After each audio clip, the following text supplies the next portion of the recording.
मुंडा सदके तेरे थे कासनी दुपट्टे वाली मुंडा सदके तेरे थे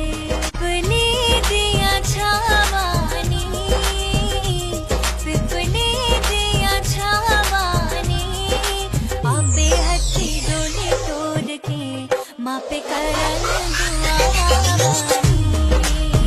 आपे हथी डोली तोड़ के माँ पे करन दुआवानी सारी खेड़ लगी रानी सारी खेड़ लगी रानी गड्डी आई स्टेशन ते अख पिज गई